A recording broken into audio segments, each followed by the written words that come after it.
question that I'm often asked is, what is the true cost of living in Bangkok? How much money you need to live here comfortably?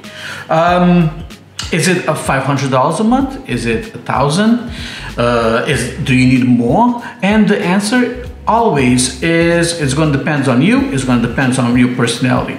See, Bangkok is one of those places in which you can have a great night out with some friends at a beer bar somewhere and you spend 300 baht. Or you can go to a rooftop bar and spend 3,000. Today, I'm going to take you guys along with me throughout my day, share some tips and tricks. You guys can see how I spend my day, how I spend my money. So this way you can actually gauge for yourself, you can actually have a realistic perspective of how much it will cost you when you come over here.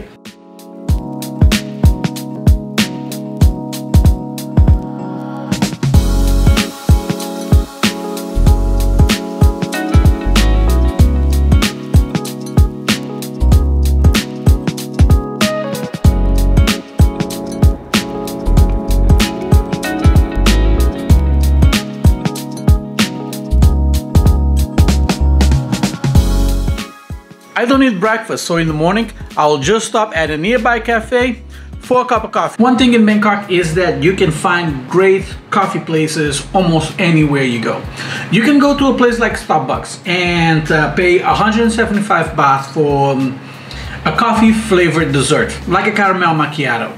Or you could come to a place like this, which you can find them anywhere, and get a real good cup of coffee for 75 baht. Thank you, goodbye. And since a lot of the work that I do is online, it doubles as a great office or a meeting place. I'm at Fortune Town, Bangkok, which is a gigantic electronics store. So if you need anything electronic, this is the place to find it. But it can be expensive, by the way. Well, I'm here because I got to drop off my camera that broke down, but because they require people to be wearing masks the whole time, so this is gonna be tricky how I'm gonna vlog. The downside to come to a place like this is you're always gonna find something to spend money on. So I try to avoid like camera shops and lens shops as much as I can, but sometimes they just get the better of you. Just done dropping 10,000 baht on a new lens. But if you're gonna live here on a budget, you really need to be disciplined. So now I'm done over there. I'm gonna head down to Chinatown. I'm gonna explore some of the street food and show you guys one of the most beautiful areas in all of Bangkok that very few people know about.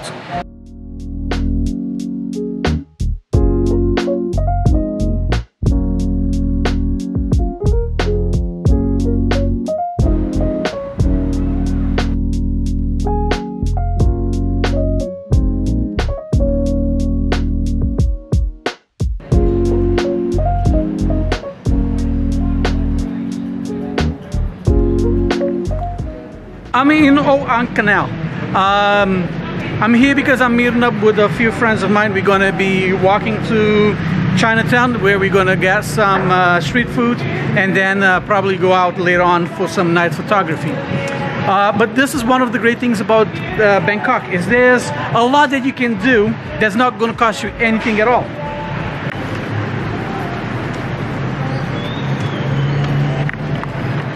In many ways, you can blame social media for this. A place that used to be basically a sewage canal, and because of the environmental policies, the revitalization of the city, and also social media, because people want to go and take pictures, post on Instagram and Facebook, and you got places like this.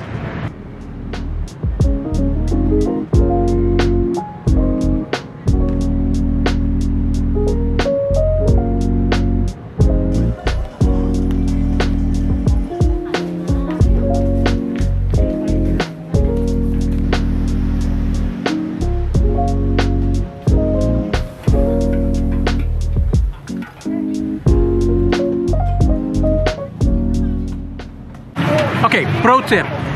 For street food, follow the locals. look for where it's busy. Look where where they have a lot of people sitting down to eat, because it might not be the best that you ever had, but you're not going to be disappointed.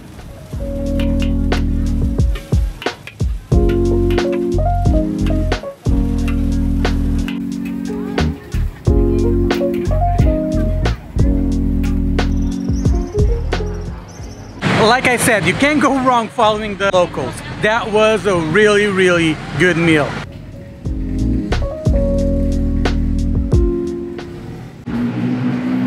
Well, we call it an early day since my friends have to work tomorrow. I'm gonna head back to the apartment. Tomorrow, I will add up everything that I spent today, and I'm also gonna talk about my monthly bills that I have to pay. So like this, you guys have a better understanding how much it will cost you to live here for a month.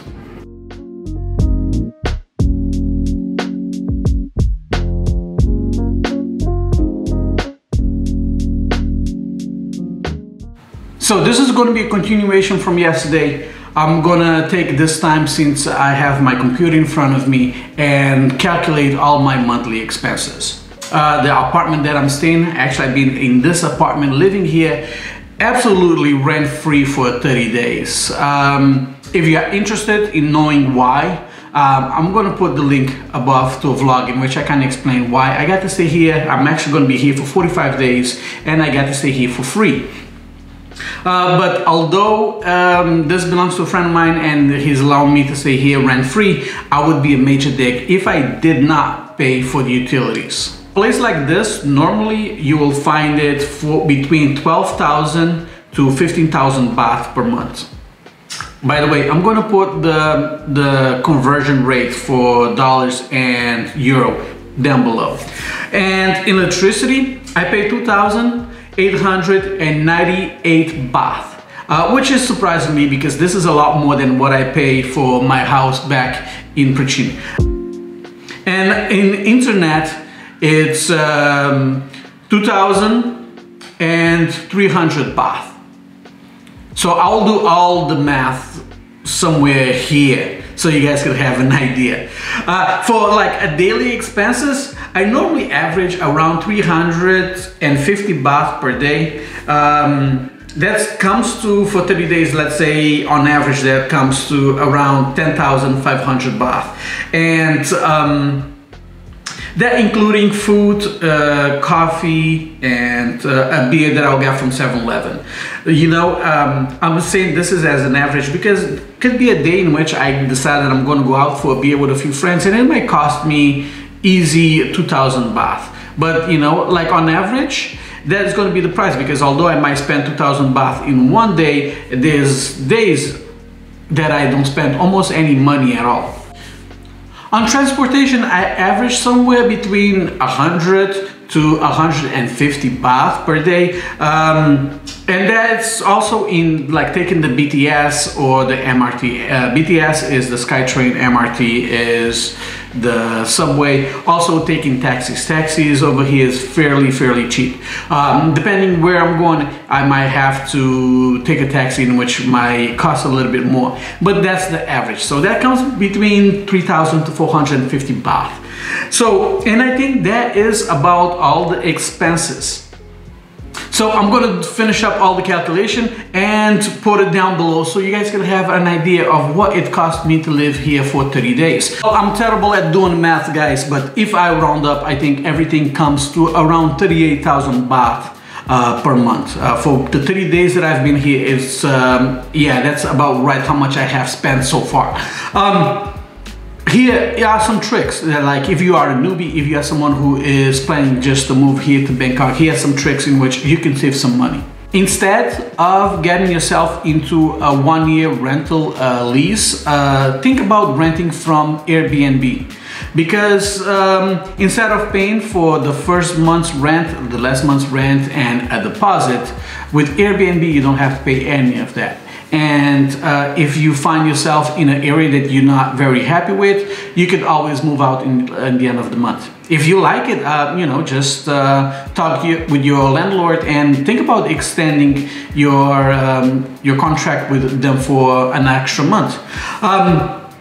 Also, get a girlfriend or get a boyfriend, get get someone that you're gonna share some of the rent with.